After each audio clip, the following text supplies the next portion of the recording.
Livro Minha Tia Me Contou, Marina Colasanti, editora Melhoramentos. Para minha tia Gabriela Besançoni Lage. Num sobressalto, a moça foi jogada para fora do sono. Havia alguém no quarto. Teve certeza, um ladrão, um assassino de arma na mão. Ficou imóvel, olhos fechados para que ele não soubesse que estava acordada. Silêncio agora, como se nada, mas uma presença espessava o hálito da noite. Ele também devia estar imóvel em algum ponto da escuridão para ver se ela se mexia. Talvez agachado atrás da cama, pois que esperasse. Aos poucos a respiração dela, antes tão forte que parecia denunciá-la, se acalmava. Ouviu o leve ruído do despertador sobre a cômoda ao seu lado. Depois, a lâmina de um clarão cortou a cortina, correu pela parede e se foi. É o farol da ilha? Pensou ela. E percebeu que, sem se dar conta, havia aberto os olhos. Girou o olhar em volta, mantendo a cabeça imóvel no travesseiro, até onde conseguia ver. Não havia nada de anormal no quarto, nenhum movimento, nenhum vulto. Abaixou as pálpebras, deixando uma mínima fresta. Depois, como quem muda de posição no sono, virou-se na cama e, lentamente espiando entre as pestanas, foi abrindo os olhos. Não havia ninguém ali, ninguém além dela. O quarto inteiro pareceu abrir-lhe os braços, recebendo-a de volta à tranquilidade, e ela se aninhou protegida em sua cama macia. Então, pela segunda vez naquela noite, a cômoda ao lado da cabeceira estalou. O estalo de uma cômoda pode não ser nada. Velhas madeiras trabalham, com o calor ou com o frio, movem-se mesmo estando paradas. Mas aquele foi como um apito de trem, um sinal de partida. Sem susto, dessa vez ela olhou a cômoda. Era isso o que a havia acordado, pensou. Estendeu a mão para a madeira escura. A luz do farol deslizou novamente sobre a parede. Ela alisou o lado da cômoda, sorriu e embarcou no trem das suas recordações. Coisa boa da vida de menina havia sido a tia. E coisa boa da vida da tia havia sido a casa. Era uma casa enorme, mais que um palacete, no meio de um jardim enorme sempre molhado, porque lá chovia muito e todo florido de hortênsias. A casa também era florida de hortênsias, só que em jarras. Se ela pensava na casa, a recordação tinha cor azul e cheiro de umidade.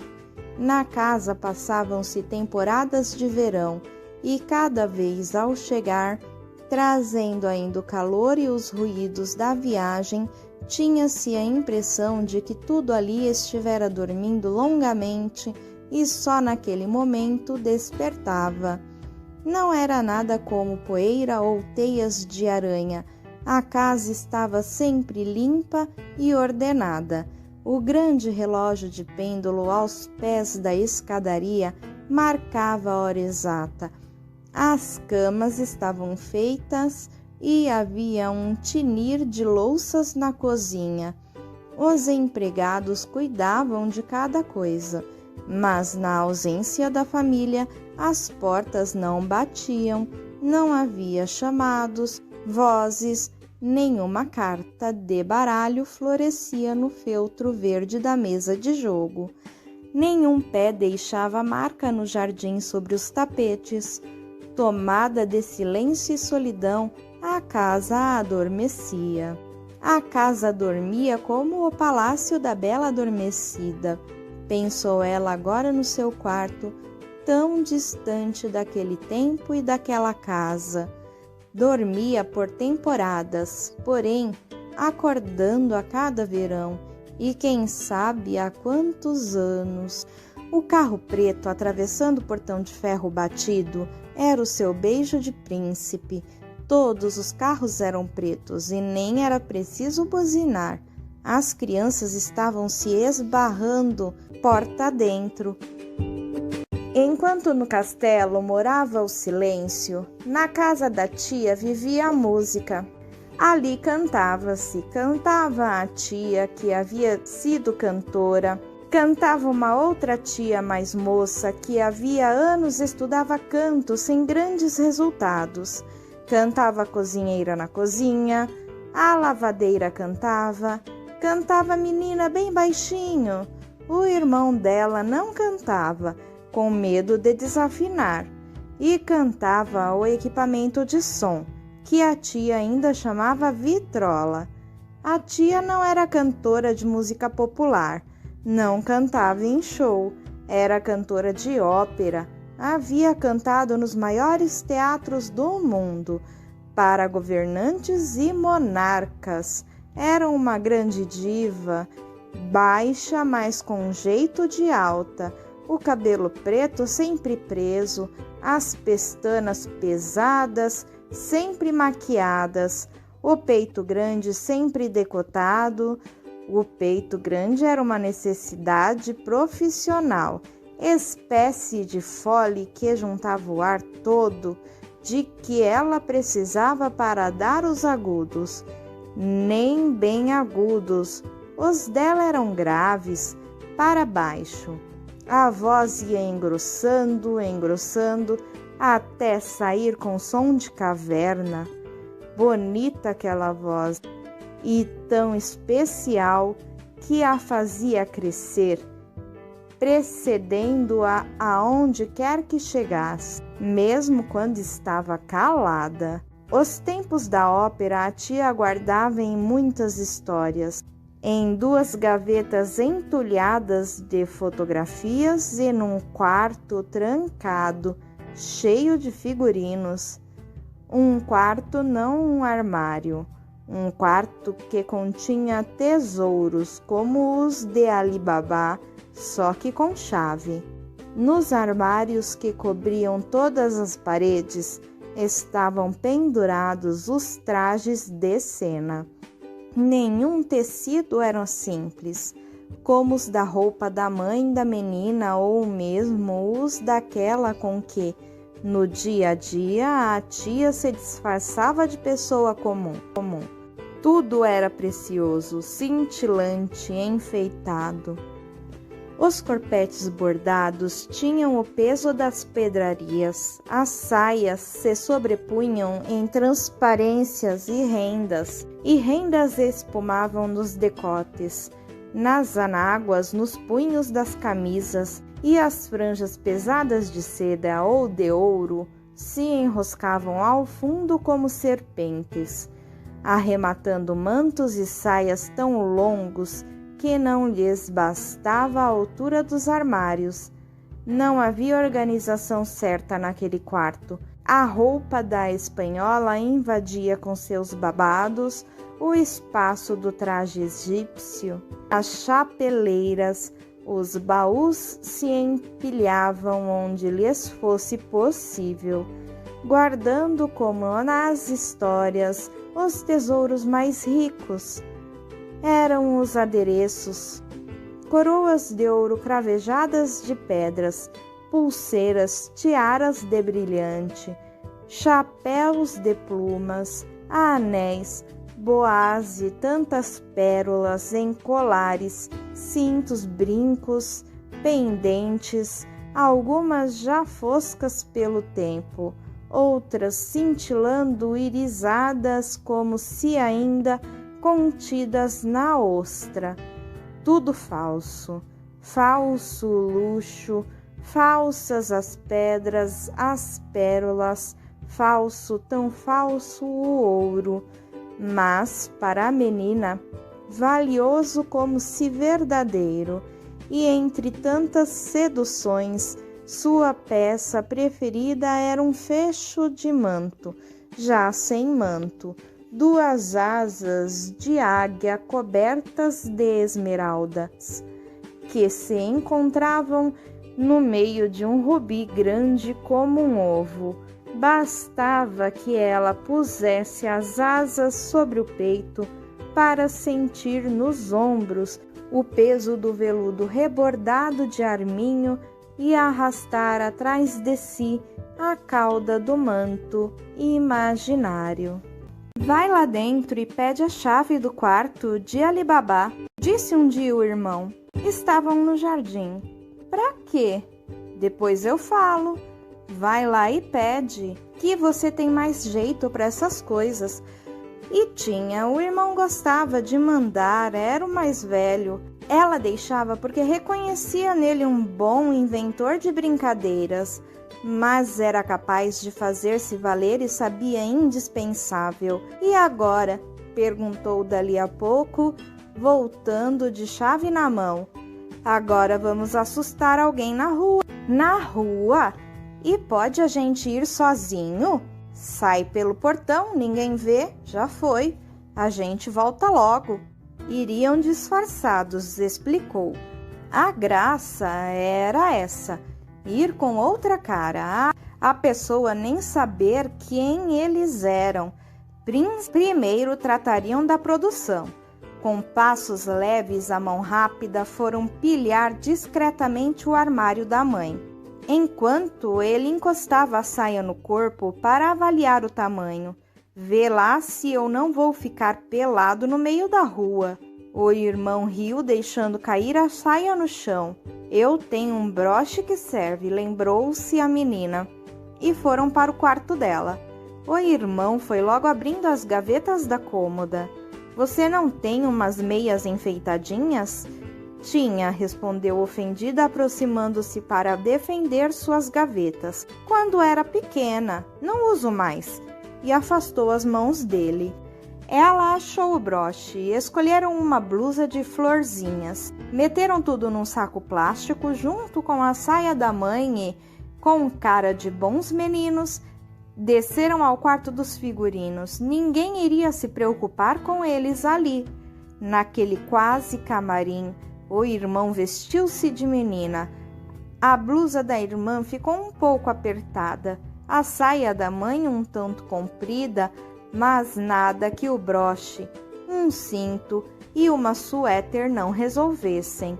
Nos pés, acabou ficando com as próprias sandálias, as únicas que lhe serviam. Das caixas, escolheram um colar fininho. Ridículo! Veio ela com ar superior.